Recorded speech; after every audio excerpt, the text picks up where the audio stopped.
name's Dave Mackay, as pretty obvious from the mugshot here.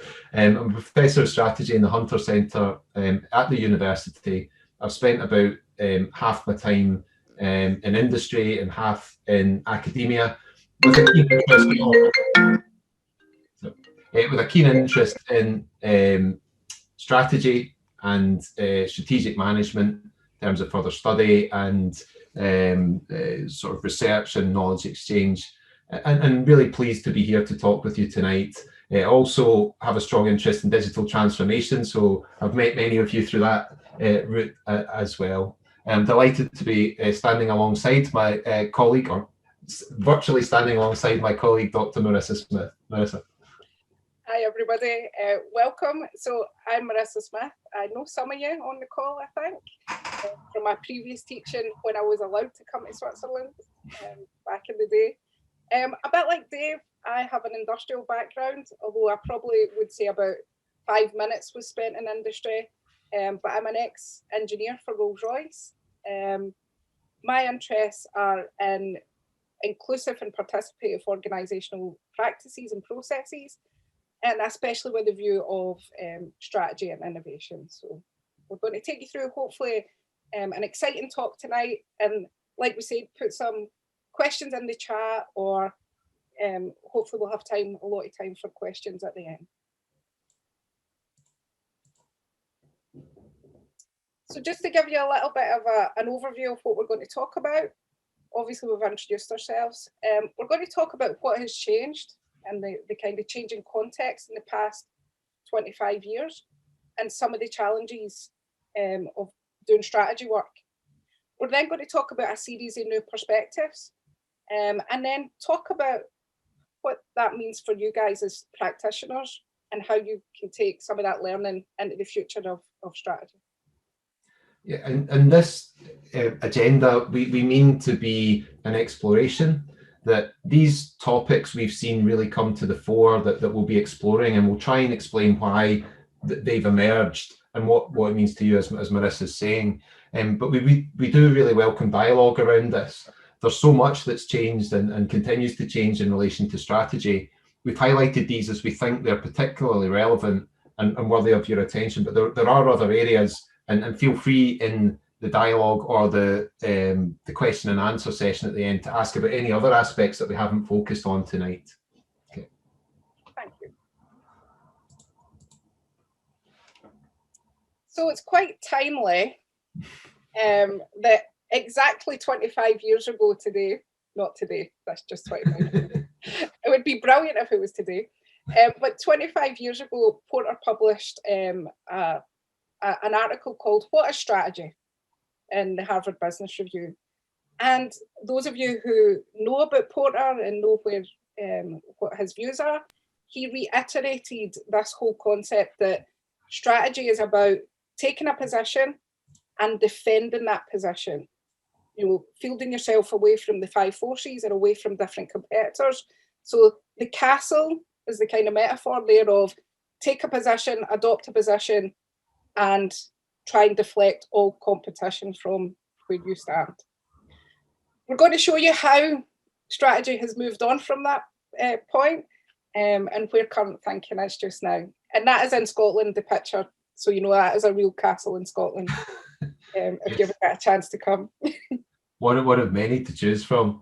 Yeah, and it's really interesting as well because Porter has such an influence in the field of strategy. It was highlighted as the sort of the eminent author in the field. 7 of the top 10 strategy books in terms of popularity and readership were by Michael Porter. So his position, his views really count and have had a profound impact on how strategy is taught and to some extent practiced. So it is really interesting to note his fixed views or his views about positioning as we think about how things are going to change. So talking about change, some of you will know this term of VUCA. The context is changing so much. I mean, obviously the global pandemic that we're living through just now is a perfect example. this concept came from military learning and teaching, where people started to talk about the context in which organizations operate is becoming so volatile. So the nature and speed of change is so fast just now that it's hard for firms to kind of understand what's happening in their environment. There's a lot of uncertainty, so things are less predictable, less stable when you're making strategic decisions. Sorry, Dave, I thought you were jumping. No. And the environment that you're operating in is inherently complex. So the complexity has increased. There's lots of system effects that tie in and make these decisions, strategic decisions, much more difficult to understand how the effects might be. And there's loads of ambiguity around about people taking different meanings, understanding the environment in a different way. So we are now living in this VUCA world that we call. And the military origins of VUCA with the US Army is quite intriguing, because strategy has this association with the military that stretches back millennia. The idea of, you know, organizing the armies and setting your military objectives, etc., and your tactics to go with it is all rooted in that sort of military heritage. But when the US Army recognized, you know, with the end of the Cold War, and, you know, we need to figure out what we're doing next, and started to think, well, the old ways of thinking about strategy and planning and organizing don't apply. And actually now we face cyber terrorism, we face funding challenges that have never been like this before, technological advances, and it ports so nicely into the business world. The idea of now adopting a position under these VUCA conditions seems really pretty hazardous to do. And not wishing to overinterpret Porter, and, you know, when he's saying take a position, it doesn't mean that never changes. But even the idea that, you know, how we locate ourselves in the world and the world sort of revolves around us is feeling pretty dated now. And it feels like when it comes to what is happening within organizations, that some of those more fixed or static views of strategy are really unraveling. Do you see the metaphor there? See what we did? We wrote one around. So there was a really interesting study in the Harvard Business Review about 5 years ago, and it was multinational, you know, a couple of thousand managers responding to this across organizational types, and was exploring in what ways does strategy not live up to the billing? Why does implementation fail? A number of key failure modes were highlighted, that in the way strategy is practiced, and, you know, this is from the last 25 years, that there's still this emphasis on aligning the organization between what the top want, and, you know, they have the knowledge and it cascades down, rather than looking at how the organization works and how different elements knit together in pursuit of profit and effectiveness. And that emphasis is coupled with a rigidity in thinking. Now, clearly this is a broad set of findings, but still today in our consultancy work, in our engagement with a whole range of different kinds of clients, we see that pressure on leaders to have a plan, to have a strategy, and to see it through. Whereas this particular study suggested having a set of red lines, a set of shared principles that you don't transgress, but within that space, working in a dynamic way, that feels like an approach that's consistent with the VUCA world. So that rigid planning is a source of failure. And I'd say this point C is the one that personally I hear about most of the time. And perhaps it's exaggerated in the digital environment. Investing a lot of time in one-way communication, broadcasting strategy, and conflating a town hall meeting or an email distribution or a Zoom meeting with the building of shared meaning and understanding that's required to see things through in a coordinated way. We hear this all the time, and we see this all the time. So this is a real challenge.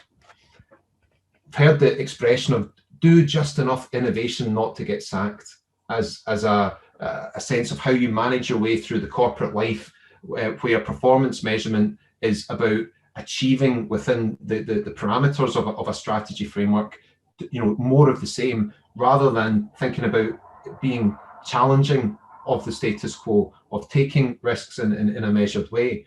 And this is where the grand ideas of strategy can often hit real problems in implementation.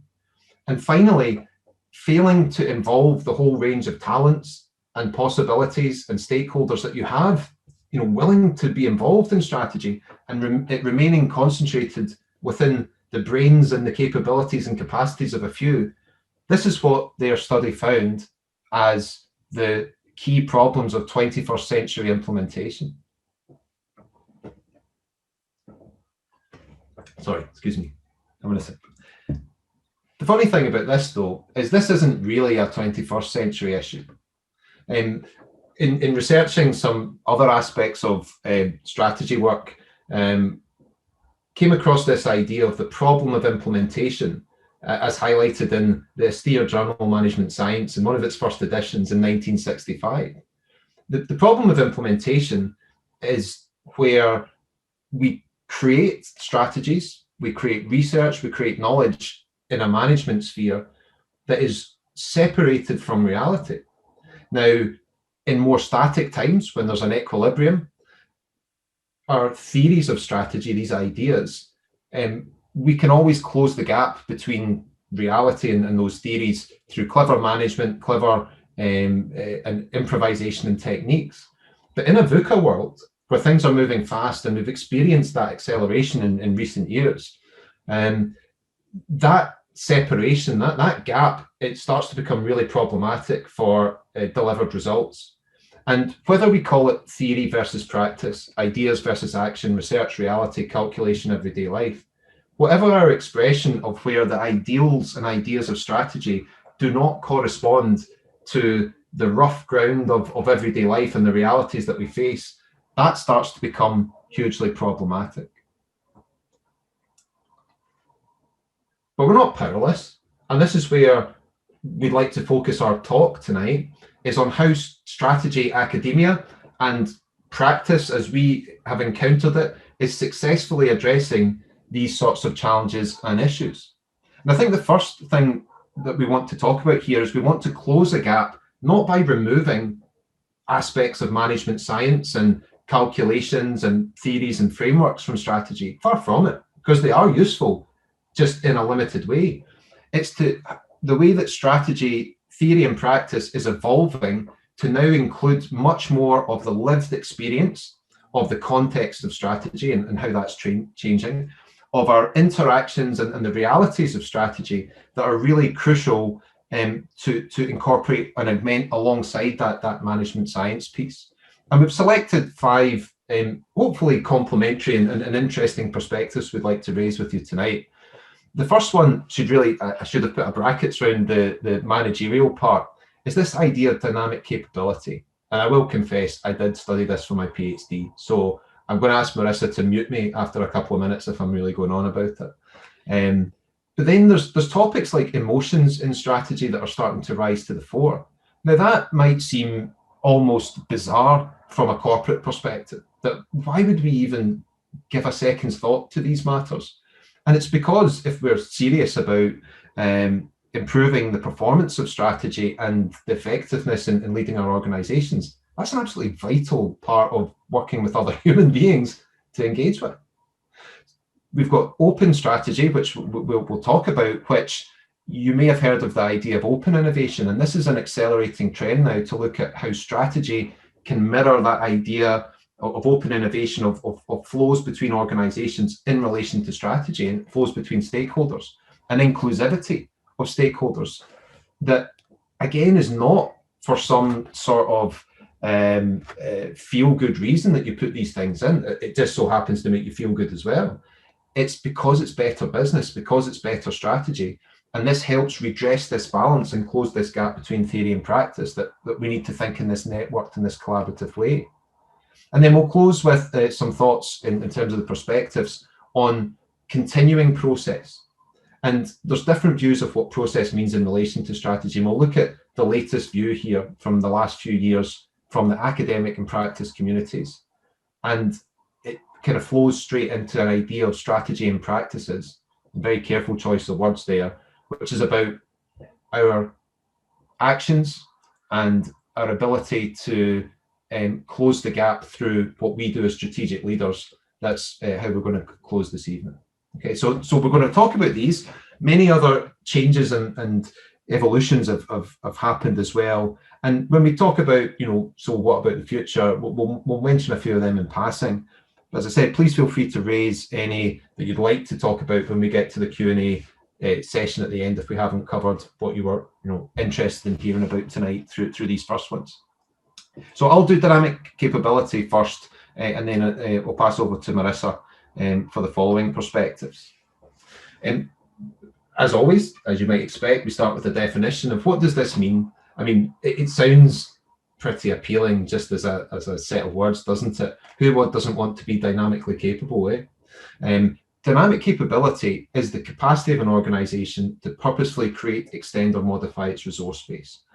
So the origin of dynamic capability was actually probably about 30 years ago now, when a group of scholars in the US identified that the current economic frameworks were closely connected to some of the problems in government and in organizations of actually modeling reality and understanding how some businesses were winning, how some national effects were occurring. The current thinking didn't keep pace. Dynamic capability was trying to bring managers and entrepreneurship and creative capacity of leadership teams much more into the economic reckoning that was the mainstay of strategy. And this idea of dynamic capability is where you identify what you need to add, extend or modify or even delete from your resource base in order to make better combinations of how the organization is structured and operates in order to meet some sort of market need or opportunity. Dynamic capability is something you can use reactively according to circumstances you encounter, or in some cases, particularly in relation to R&D and product development, etc., you can look to create favorable market change for your organization. Now, over the sort of seminal paper for that was in 1997 by Thies, Pisano, and Schoen in the Strategic Management Journal, and it's gone on to be the most cited strategic management paper of the last 25 years.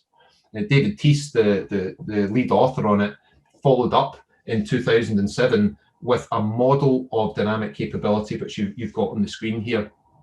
And what he said was, we need to decompose dynamic capability as a standalone concept. We can all agree that sounds very useful. How do you do that? How do you actually work with that in terms of strategy? And Thies highlighted three main phases and types of capabilities that you need. Firstly, on the left-hand side, you have your sensing capabilities. And this is the sum total of all the analytical systems, the people, the technologies, the algorithms that you run to learn and sense about what's going on in the environment.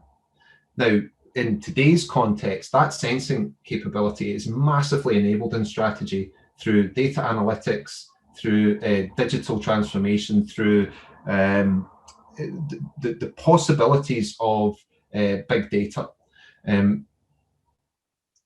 Thies said, okay, so that's great, you have this sensing capability. Part of the management of this, the strategic management, is configuring organizational structures, procedures, decision-making criteria, designs and incentives so that you seize the right sort of opportunities. Now, that immediately is starting to sound more problematic, because as soon as people get involved in making choices between options, particularly when they're incentivized one way or the other, seizing is an area where we might pursue the wrong opportunities for the right reasons, or the right opportunities for the wrong reasons, or a combination of the lot there.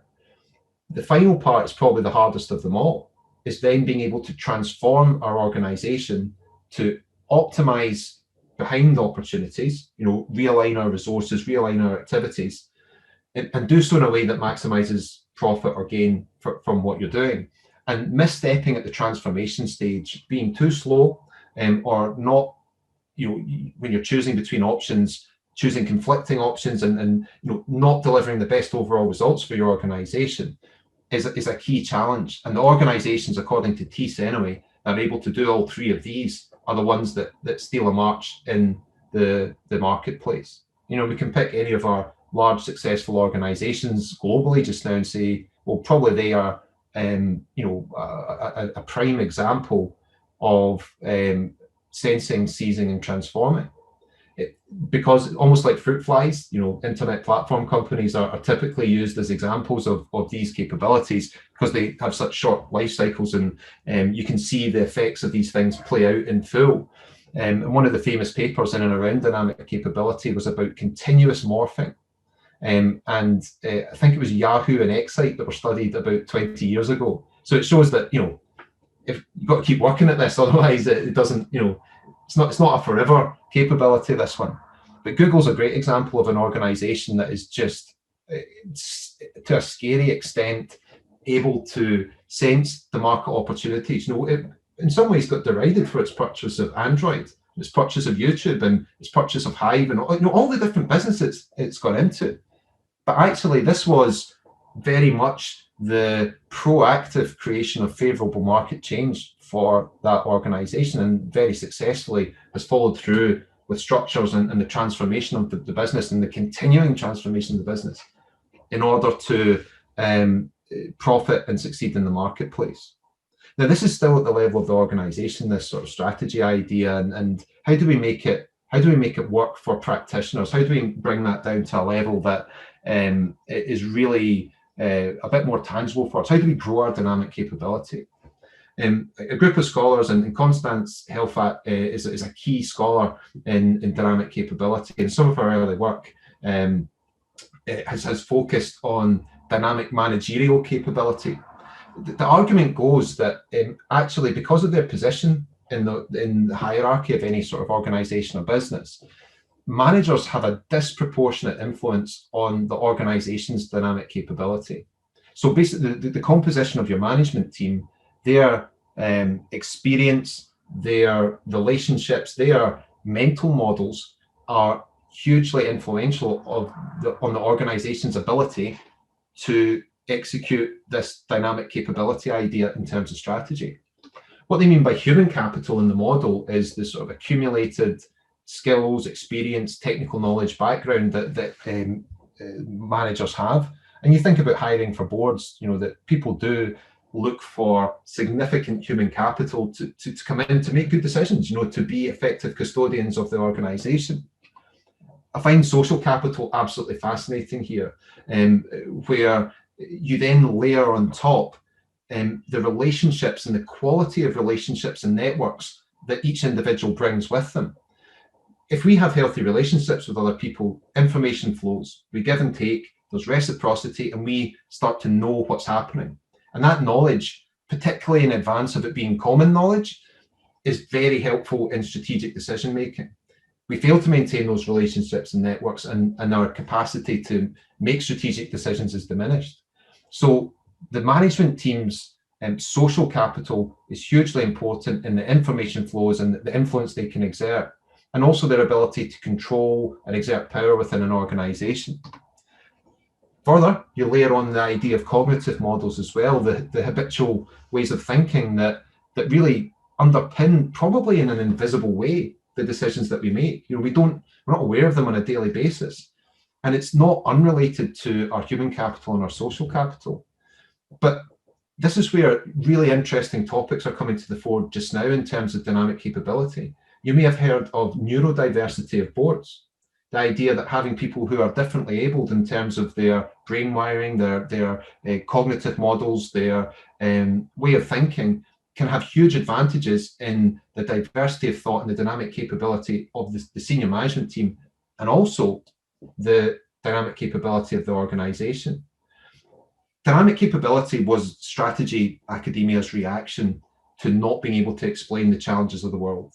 It explained some of them, but then it hit the limits. And it was a way of trying to extend from still quite an economic mindset, ways in which we can explain how some organizations succeed and compete and survive and grow, and others don't.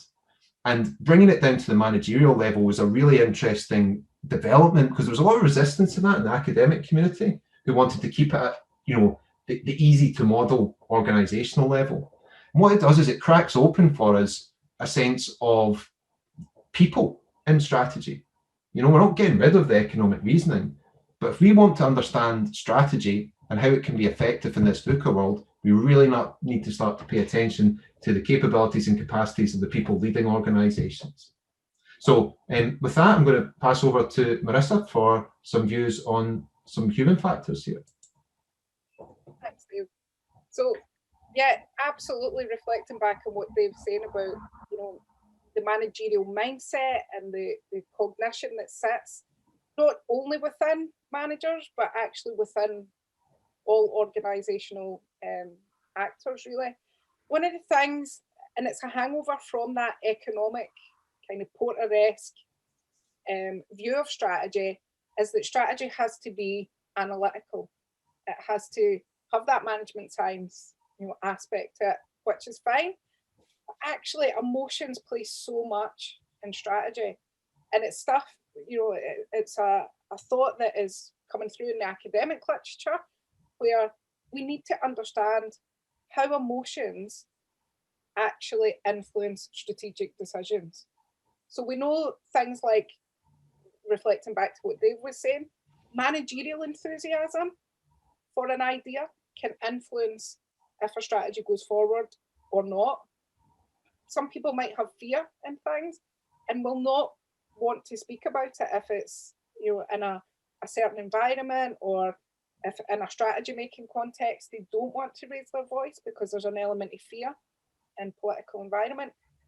That's not been uncovered too much within the academic literature. It's becoming something that is more interesting, but it's something that we neglect as kind of strategists. It's seen as being this kind of higher level thought, and emotions don't come into it, whereas the research would say actually it comes into it a lot more than you would expect.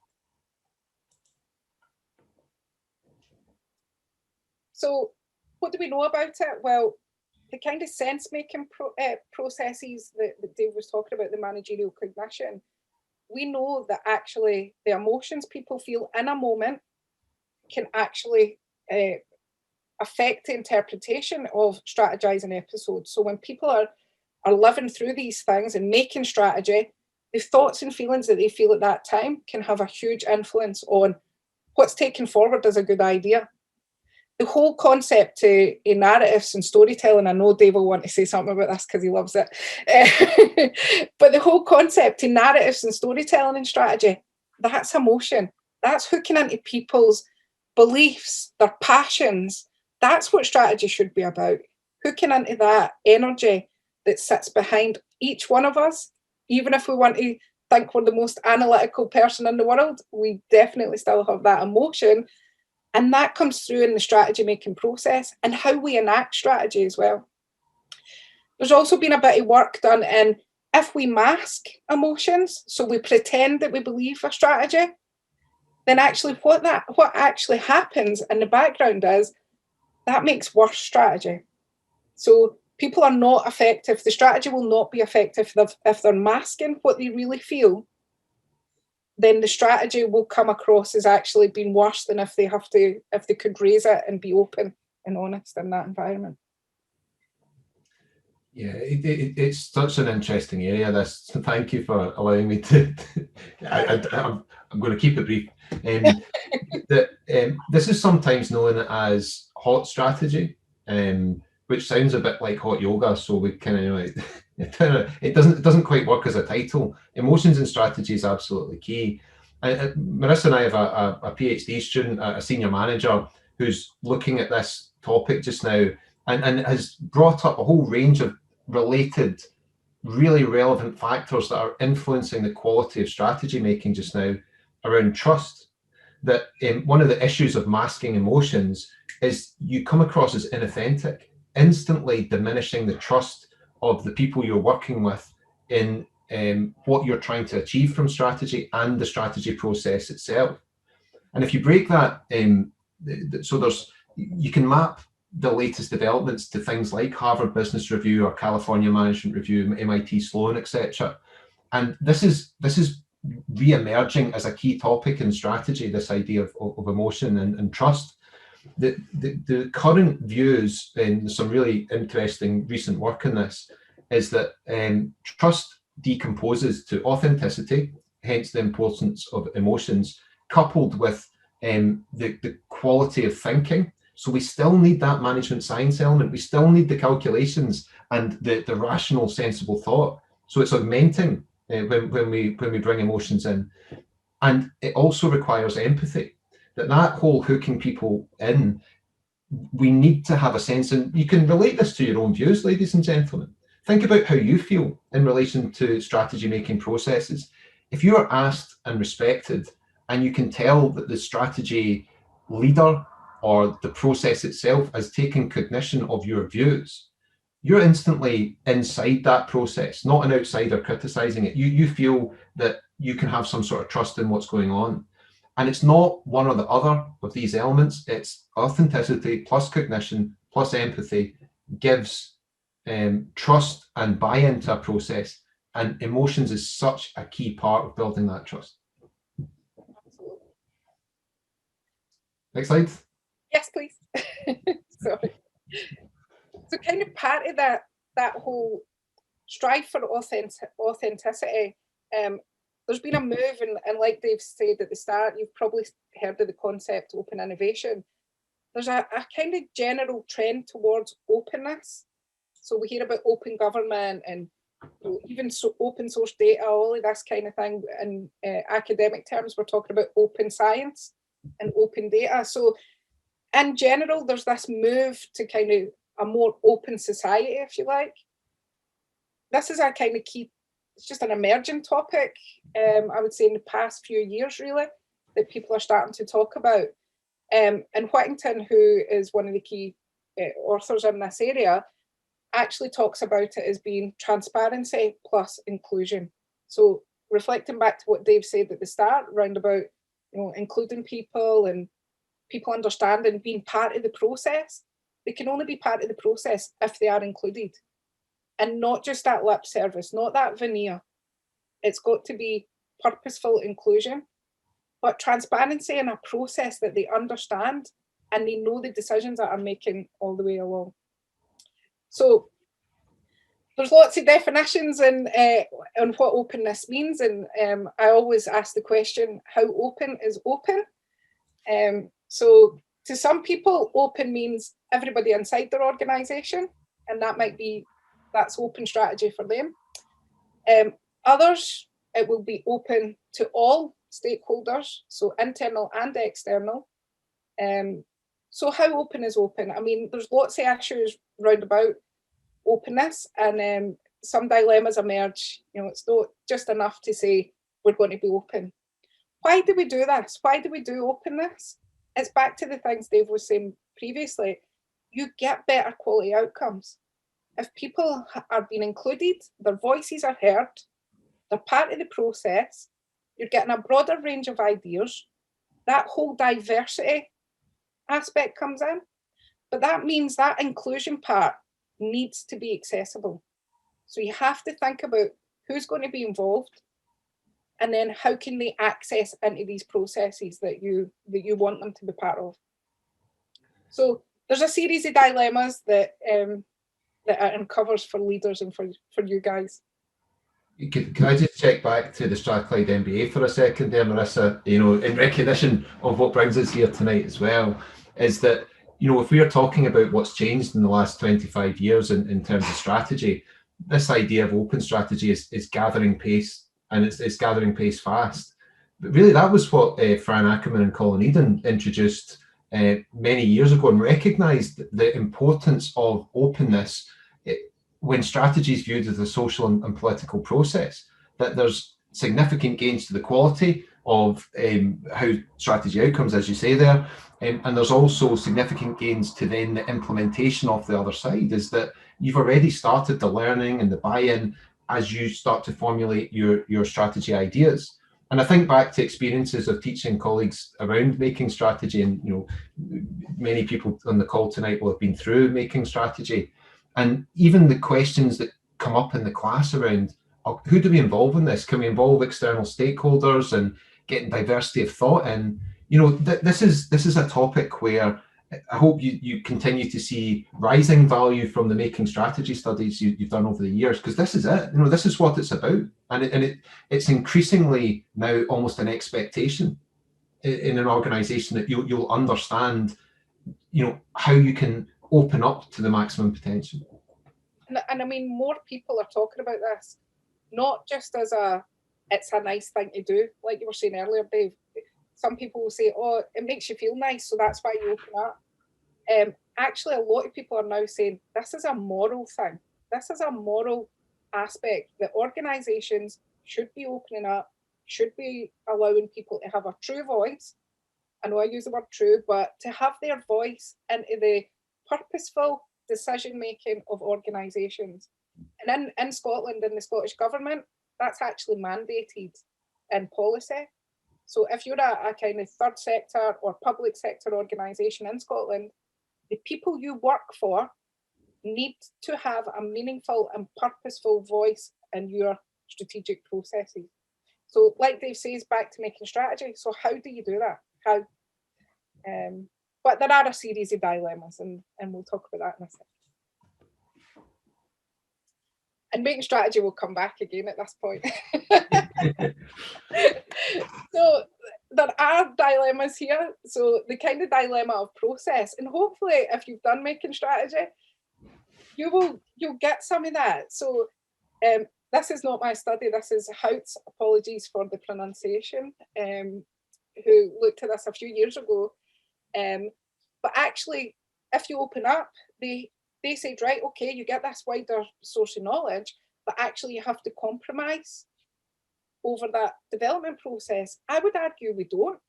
I would argue that processes like making strategy, teamed with some of the collaborative tools we have, the platform tools that anybody can use, I don't think it necessarily has to compromise your process by opening up. Definitely it will. So when I've done this in practice, you get so much data. So you do get a lot of data and you have to manage that in some way. But that's the kind of trade-offs that you kind of look through. I won't go through all of these, but there's something here about the kind of dilemma of disclosure, which I always think is quite interesting, because that goes back to this point again, that kind of rooted in the Porter views a strategy of it's something that needs to be protected and defended and hidden and secret. And I've worked with organizations where one part of an organization doesn't know what the other division's strategy is in case it leaks into the market. And it's like, okay, so, all right. Is it really that valuable? So there's that dilemma of disclosure. If you open it up and everybody can see your strategy, does it make you vulnerable? Does it undermine your competitiveness? I don't know. Yeah. And then there's more about this kind of dilemma of empowerment. So if you give people a broader say in the strategy process, that's brilliant and people will want to be included. But actually, do you push that pressure back onto people who, let's be honest, will say, it's above my pay grade. I don't want to be involved in your strategy processes. That's why you get paid the big bucks. So there's a lot of dilemmas in opening. It's not as easy as saying, right, everybody just give me your ideas. It has to be a thoughtful process. It has to be well designed. And like Dave was talking about, who's included, who's involved, to what level of open are you talking about? But it's definitely a way that strategy work is moving. And I think that point about has to be designed and thoughtful is so key here, that we've seen a real move in the strategy field towards design thinking, design of process, and real attention to the detail of how you manage that human intervention.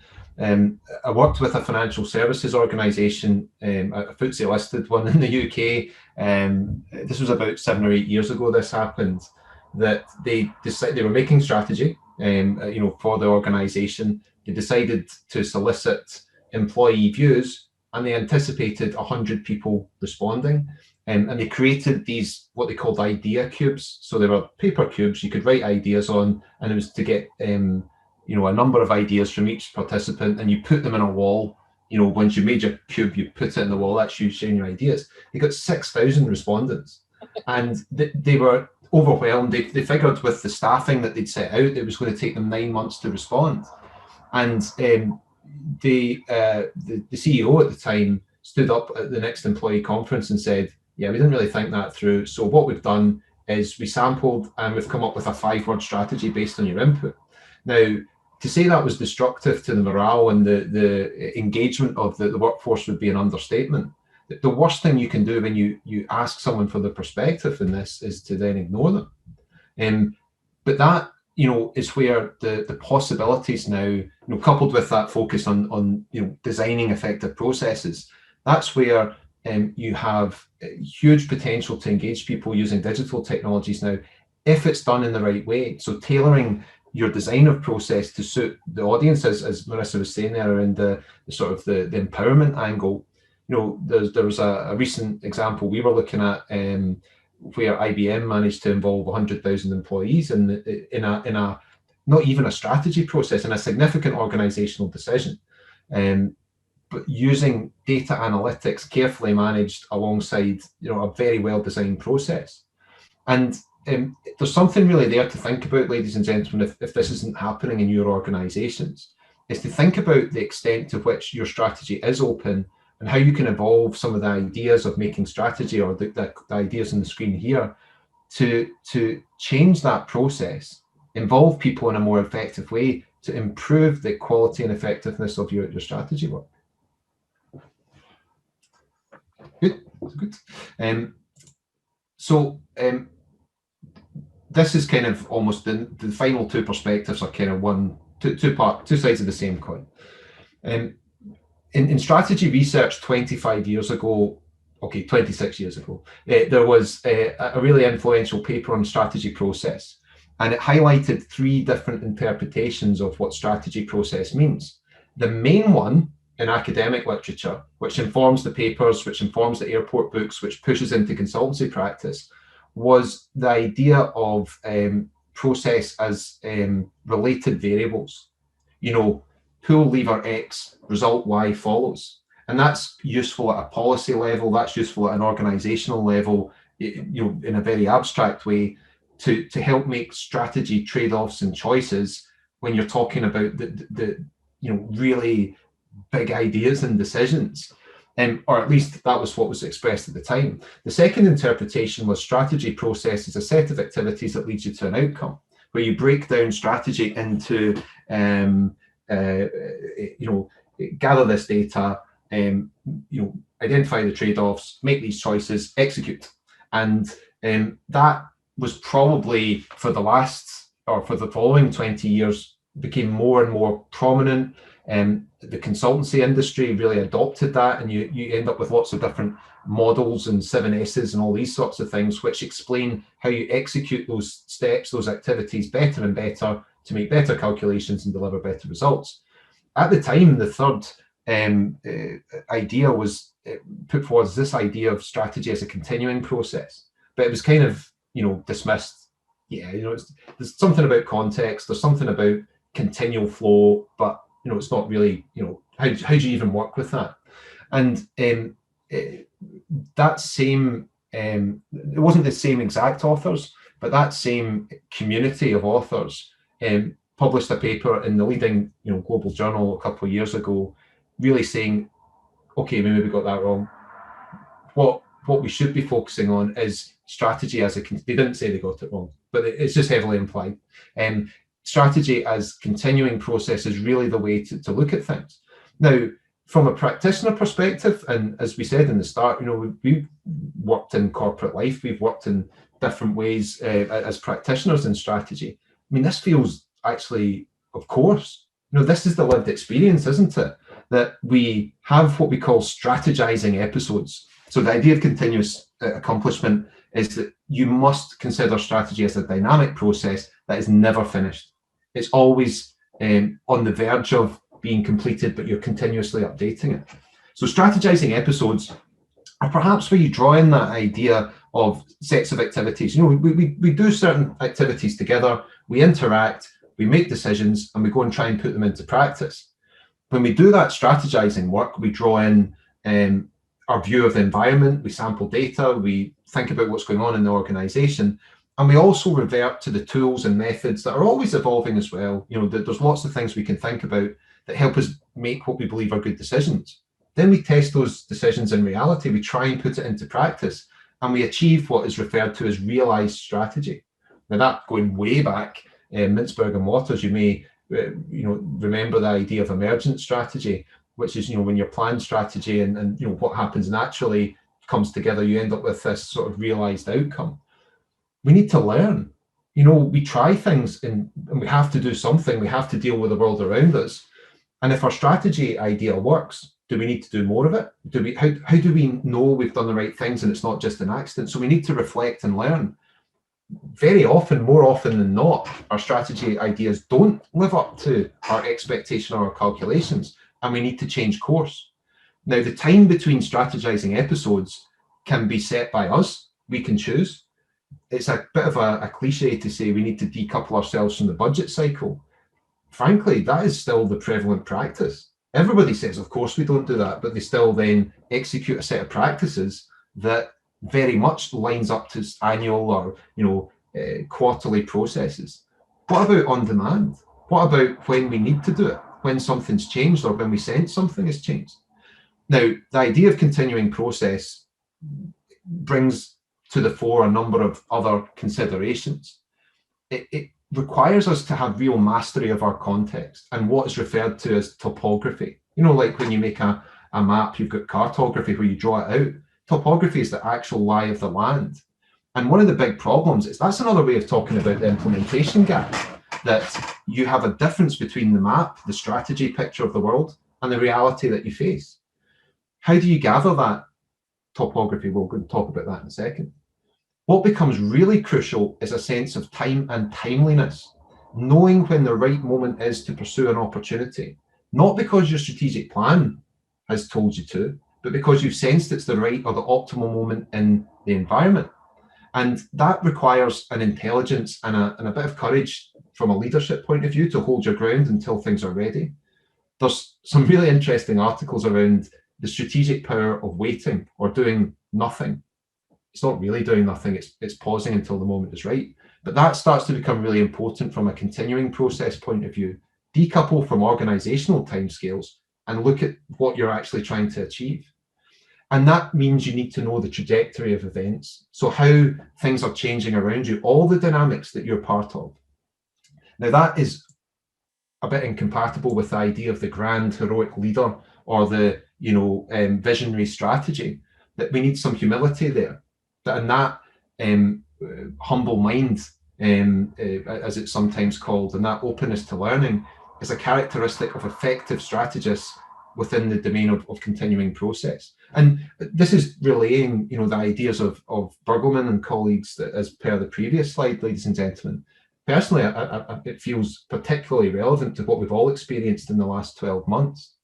And in that sense of continuing process and strategy as a continuing accomplishment, our social capital, going back to dynamic managerial capabilities, becomes so crucial because the information flows and our ability to sense is of paramount importance in this dynamic world.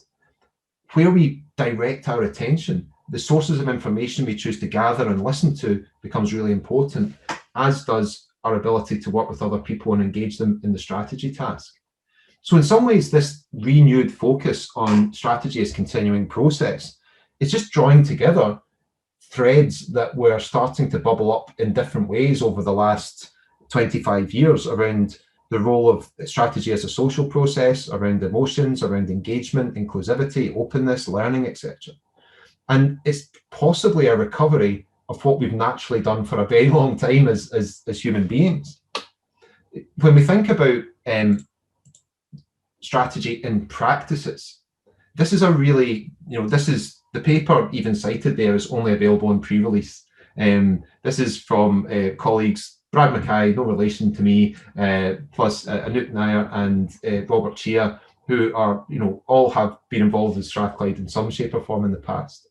But this idea is going to perhaps the most human concern amongst us are socio-cultural practices. Every day we cope. That is the human condition. We're not powerless. We face difficult circumstances and we cope and we adapt and we change. And we do that in organizational life as well, as individuals and through our interactions with others. Now, over time, there's a bit of natural selection goes on with our practices. The practices that are effective, we keep. When we encounter new situations, we tend to adapt what we already have. And the ones that don't work, we push to the side. We call it sociocultural because we test them with other people. We form them through interaction and exchange. And they become ingrained in how our organization works. So we have this modus operandi, this normal and acceptable way of being in an organization, but it's always moving. Robert Chia makes the point that it sounds like he's just having a guess, to be honest here, but he says about 80% of the organizations in the world you could pretty much realistically expect don't use the word strategy. They don't know it. They don't know it as a concept, but they act in a very strategic way. They act in a way that's in line with their practices, the natural order of the organization. They know and are attuned and sensitized to the market conditions in which they operate. And that allows them to not just cope, but to profit from the world around them. And it doesn't matter whether you're a one-person organization or a larger technology firm or what. It's that idea of knowing the way people work, knowing the social processes and the embedded ways of working and harnessing them is coming back into the strategy literature, and it's kind of pushing for an entry. We had one perspective we didn't talk about tonight was strategy as practice, which started to look like this on the screen. It was looking at sociology and how it can help strategists to make it an activity that is effective. But it sort of reverted back to much more of an economic type view, a very quantitative view of count the number of practices that people do. Strategy and practices applied to strategic leaders says really focus on habitually what you're doing in strategy. How do you know? How do you know what's going on around you? I have a colleague who I used to share a flat with back in my Procter & Gamble days, who's now running the largest Procter & Gamble site in the world, or so he tells me. I sort of believe him. And he says that this startup is, this plant is an integration of 4 other sites. So they've got about something like 90 production lines. It's something incredible. And they've got a whole new team. They've got a whole new set of employees. And he asks his leadership team to spend half their time, not one day, half their entire time on the shop floor. And that is going back to Peters and Waterman's, In Search of Excellence, management by walking around from the 80s. The reason for doing it is not to just be nice. It's to focus again on those socio-cultural practices. Attune yourself to how people are thinking and feeling, because that's going to affect the decisions you need to make as a management team. Get yourself embedded in the organization so you know where the problems lie and the opportunities lie. You know if the reports that you're receiving, the management information, corresponds to reality. And it's not a waste of time. That gives you incredible efficiency and significantly higher efficacy in your decision making, or so the theory goes, when it comes to strategy work. And if that starts to become habitual, then for us as strategists, our own strategy and practices helps us nurture valuable performance potential for the future. We can start to know where our capabilities gaps are, not because we've gone to a strategy workshop and done a map. We know because we've been there and we're at it. And we don't spend all our time in that environment. We remove ourselves to the abstract, to senior leadership sessions, to workshops, now armed and equipped with a different kind of knowledge. And when we talk about the implementation problem, where our strategies are so removed from reality that they're a work of fiction, that's how you collapse that gap. And we combine knowledge from data and analytics and economics and modeling that is incredibly useful, but in a limited way, with the knowing from lived experience and being there that completes our set. And knowing on its own is valuable, but has its limitations too, just complementary ones to the scientific approaches. So the idea of strategy and practice is about our immersion in the world and knowing how we can build our experiential knowledge of strategy. Expect to see and hear a lot more about that in the years to come, ladies and gents. But final thought on that is we've already got the signs of this really catching pace with the increased emphasis in reflection in the practitioner literature. That reflection is not about more modeling. It's about taking the experiences we've had in a day, a week, a month, in a setting or whatever, and giving ourselves time to sort it in our minds and absorb and internalize what that means for the decisions we're making and the actions we're taking. And again, not that it's, I mean, that's maybe not a very scientific indicator, but when you start to see these ideas take off, it's because they're striking a note. You know, they get more publicity because people identify with them. And if you're thinking about how strategy works in your organization and thinking about what you can do next, there's definitely something about spending more time in and around the operation or customers or with your colleagues to try and just understand the realities that you're facing. So, sorry, I could go on about that for a lot longer. Sorry, I probably said too much about it. So when we try and draw this together, just a couple of thoughts before we open up for some questions and answers, please. When we try and draw this together and think, well, that's the last 25 years has seen this, you know, not throwing away the scientific approach, but bringing in human and social and adaptive and open approaches. What do we do next? In terms of strategies, the idea of crafting, which Mintzberg's been talking about for longer than 25 years too, is really, again, starting to be the way to talk about strategy. We have so many really interesting digital engagement mechanisms that create a potential to work with people in an open way, to get diverse inputs and make something together. You know, because now these platforms are so easy to access and you know, increasingly we just live this online life. Treating strategy as permanent beta, taking that continuing process idea and just accepting and embracing the fact it's never finished. It's useful, it serves a job to coordinate and to guide, but it's always a work in progress. And if we do that in a way, so if we take these ideas and these tools and we fit them to our circumstances and our needs, you know, gone are the days of, you know, oh, you haven't deployed Porter's 5 forces correctly, or, you know, that is a misinterpretation of the value chain. Doesn't matter, not in this world. That we need to think about what's called the affordances of tools. What can they allow us to do? And then through that real intense focus on the design process, we capitalize on creatively on the affordances of tools to drive innovative, creative, relevant strategy work. Sorry, I realise I'm not giving you taking a breath to let you speak there, Marissa. No, I totally agree. I think just taking a time to pause and reflect and think about the tools you use. You know, I think all of us use tools in our everyday life. And like Dave says, they don't need to be fancy strategy tools. You know, we're using lots of different collaborative methods and yeah, it doesn't need to be this fancy, glossy, strategic thing. Use what you have and what it allows you to bring. Get that authentic discussion. Absolutely, and have confidence in doing so. And the collaboration potential that comes from some of these tools and the thickly, you know, the murals and the Miros and the house spaces of this world, that you know, online collaborative tools that allow us to draw in ideas, you know, that help us challenge the status quo, that seek novelty, you know, that there's so much there that fuels that continuous process. Very often it will confirm what we're already doing. It's not like we're, you know, flipping back and forth between, you know, polar opposites.